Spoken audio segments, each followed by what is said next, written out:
Hi, today on Nat Chats, I'm going to talk about what we're expecting from the Perth Inner North property market in 2021. In the last few months, we've seen significant change in the Perth Inner North market and more broadly, the Perth market overall. Whilst RP Data CoreLogic reported a median sale price increase for Perth properties of 1.9% for the 3 months to the end of November 2020, we're seeing instances of particular suburbs and property types achieving results that are well above that figure and our expectations. I've heard some buyers describe the current market as being overheated and wondering if they might be better to wait for 6 to 12 months to buy until things settle down.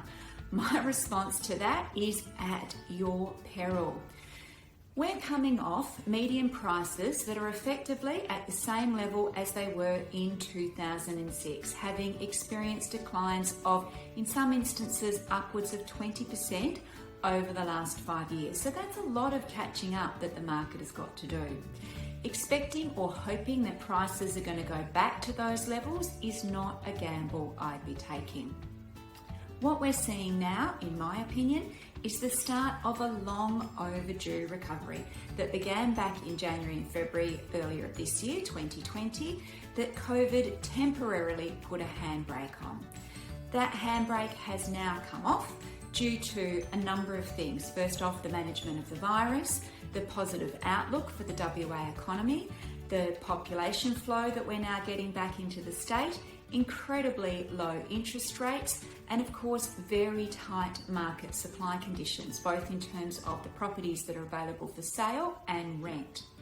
Properties listed for sale are currently at a 13-year low of 9,723, and rental vacancy rates are also very low at 0.95%.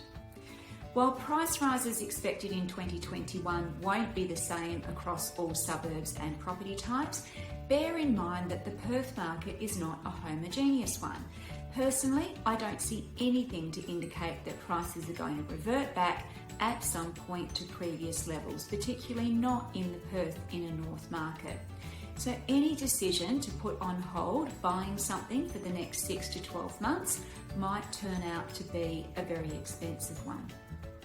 Relative to the rest of the Australian market, Perth has gone from being the most expensive capital city in Australia in 2006 to now being the most affordable.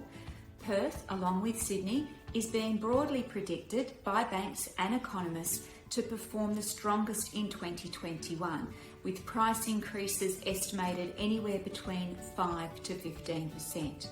Now, what that means if the market starts and prices start to increase is that the gap for those looking to trade up is going to widen. Yes, your own property, if you own one, will go up in value, but the higher priced property you're looking to buy is going to go up by more. Think about it. If your $600,000 home increases by 10%, that's $60,000. But on $1 million property, 10% is $100,000. So that's $40,000 more you need to find or fund. I appreciate this is all crystal ball gazing and there's no guarantees as to what will happen in 2021. Just like the predicted 20 to 30% price drops at the start of COVID never eventuated. But when you look at the market and economic fundamentals and where we in Perth are relative to the rest of Australia, I think those things are looking very rosy for the Perth market for the 2021 year. Fingers crossed. As always, if you're thinking of buying or selling in the suburbs surrounding Beaufort Street and looking for advice specific to your situation, I would love to help. Call or SMS me on 0405 812 273 to tee up a chat. Have a great day.